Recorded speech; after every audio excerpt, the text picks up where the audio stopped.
સ્વામિનારાયણ હરે. સંવંત 1877ના કાર્તિક સુદી ચતુર્થીને દિવસ શ્રીજી મહારાજ ગામ શ્રી કારિયાણી મધ્યે વસતા ખાચરના દરબારમાં ઉત્તરાદે બાર ઓરડાની ઓસરીએ ઢોલિયા ઉપર વિરાજમાન હતા અને સર્વે શ્વેત વસ્ત્ર ધારણ કર્યા હતા અને પોતાના મુખારવિંદની આગળ મુનિ તથા દેશ દેશના હરિભક્તની સભા ભરાઈને બેઠી હતી. પછી મુક્તાનંદ સ્વામીએ પ્રશ્ન પૂછ્યો છે, હે મહારાજ, વેદ, શાસ્ત્ર, પુરાણ અને ઇતિહાસને વિશે ભગવાનનું સગુણ સ્વરૂપ નિરૂપણ કર્યું છે અને નિર્ગુણ સ્વરૂપ પણ નિરૂપણ કર્યું છે. તે ભગવાન જે પુરુષોત્તમ તેનું નિર્ગુણ સ્વરૂપ કેવી રીતે સમજવું અને સગુણ સ્વરૂપ કેવી રીતે સમજવું, અને તે ભગવાનનું નિર્ગુણ સ્વરૂપ સમજવે કરીને ભગવાનના ભક્તને કેટલો સમાસ છે અને તે ભગવાનનું સગુણ સ્વરૂપ સમજવે કરીને કેટલો સમાસ છે. પછી શ્રીજી મહારાજ બોલ્યા છે, ભગવાનનું નિર્ગુણ સ્વરૂપ છે તે તો સૂક્ષ્મ થકી પણ અતિ સૂક્ષ્મ છે અને પૃથ્વી આદિક જે સર્વે તત્વ તેનું આત્મા છે અને તે થકી પર જે પ્રધાન પુરુષ તેનું આત્મા છે અને તે પ્રધાન પુરુષ થકી પર જે શુદ્ધ પુરુષ ને પ્રકૃતિ તેનું આત્મા છે અને તેથી પર જે અક્ષર તેનું પણ આત્મા છે અને એ સર્વે ભગવાનનું શરીર છે. અને જેમ દેહ થકી જીવ છે તે સૂક્ષ્મ છે ને શુદ્ધ છે ને ઘણો પ્રકાશમાન છે, તેમ એ સર્વે થકી ભગવાન અતિશય સૂક્ષ્મ છે અને અતિશય શુદ્ધ છે અને અતિશય નિર્લેપ છે અને અતિ પ્રકાશયુક્ત છે. અને જેમ આકાશ છે તે પૃથ્વી આદિક 4 ભૂતમાં વ્યાપક છે અને પૃથ્વી આદિક 4 ભૂત થકી અસંગી છે અને એ 4 ભૂતની ઉપાધિ તે આકાશને અડતી નથી. આકાશ તો અતિશય નિર્લેપ થકો એ 4 ભૂતને વિશે રહ્યો છે.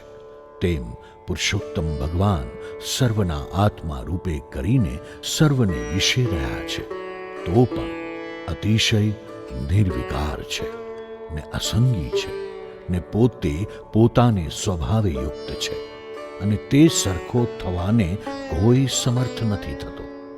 જેમ આકાશ 4 ભૂતમાં રહ્યો છે પણ 4 ભૂત આકાશ જેવા નિર્લેપ તથા અસંગી થવાને સમર્થ નથી થતા, તેમજ પુરુષોત્તમ ભગવાન સર્વના આત્મા છે તો પણ અક્ષર પર્યંત કોઈ પણ પુરુષોત્તમ ભગવાન જેવા સમર્થ થવાને સમર્થ નથી થતા.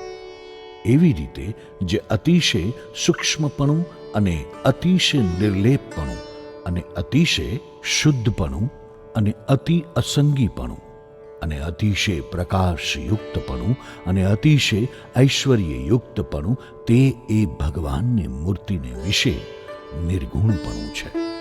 અને જેમ ગિરનાર પર્વત છે તેને લોકાલોક પર્વતની પાસે મૂકીએ ત્યારે તે અતિશય નાનો ભાસે, પણ ગિરનાર પર્વત કાંઈ નાનો થયો નથી.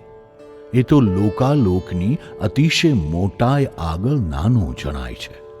તેમ પુરુષોત્તમ ભગવાનની મોટાઈ આગળ અષ્ટ આવરણયુક્ત જે અનંત કોટી બ્રહ્માંડ તે અણુની પેઠે અતિ સૂક્ષ્મ ભાસે છે, પણ તે બ્રહ્માંડ કાંઈ નાના થઈ ગયા નથી.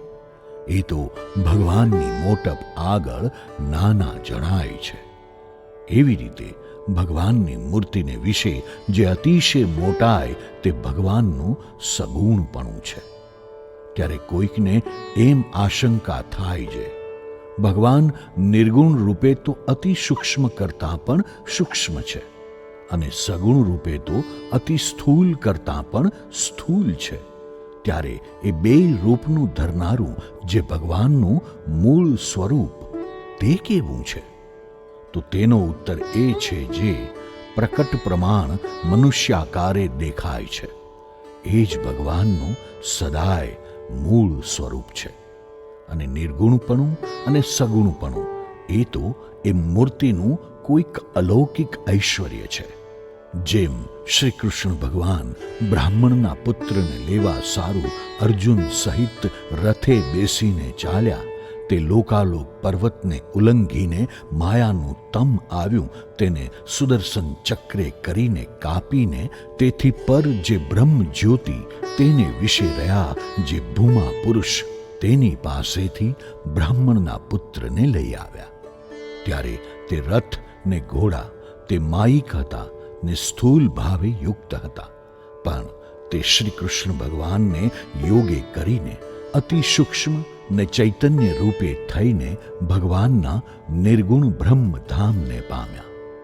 એવી રીતે જે સ્થૂલ પદાર્થને સૂક્ષ્મપણાને પમારી દેવું એ શ્રી કૃષ્ણ ભગવાનની મૂર્તિને વિશે નિર્ગુણપણું છે. અને એ જ શ્રી કૃષ્ણ ભગવાન તેણે પોતાની માતા જે યશોદાજી તેને પોતાના મુખને વિશે અષ્ટાવરણે યુક્ત સમગ્ર બ્રહ્માંડ દેખાડ્યું, અને વળી અર્જુનને પોતાની મૂર્તિને વિશે વિશ્વરૂપ દેખાડ્યું. અને અર્જુન વિના જે બીજા હતા તે તો 3.5 હાથની ભગવાનની મૂર્તિને દેખતા હતા. અને જ્યારે ભગવાને વામન અવતાર ધર્યો ત્યારે પ્રથમ તો વામન રૂપે દર્શન આપ્યું, અને 3 પગલાં ધરતી બળી પાસે શ્રી કૃષ્ણાર્પણ કરાવ્યા. પછી એવું પોતાના સ્વરૂપને વધાર્યું જે 7 પાતાળનું તો 1 પગલું કર્યું, અને આકાશમાં તો પોતાનું શરીર બધે માય રહ્યું, અને બીજું પગલું ઊંચું મેલ્યું તેણે 7 સ્વર્ગને વેંધીને અંડક ટા ફોડ્યું.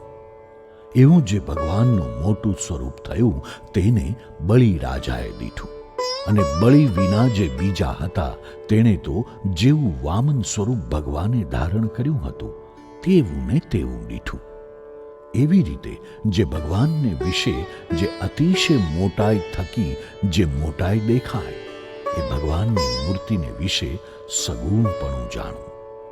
જેમ આકાશ છે તે શીતકાળે તથા ઉષ્ણકાળે વાદળાએ રહિત હોય, અને જ્યારે વર્ષા ઋતુ આવે ત્યારે અસંખ્ય વાદળાની ઘટાએ કરીને ભરાઈ જાય છે.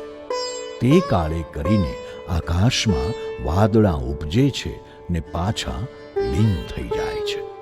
તેમ ભગવાન પોતાની ઈચ્છાએ કરીને પોતામાંથી નિર્ગુણ અને સગુણ રૂપ જે ઐશ્વર્ય તેને પ્રગટ કરીને પાછું પોતાને વિશે લીન કરે છે. અને એવા જે ભગવાન તે મનુષ્ય જેવા જણાતા હોય પણ તેના મહિમાનો પાર કોઈ પામતો નથી.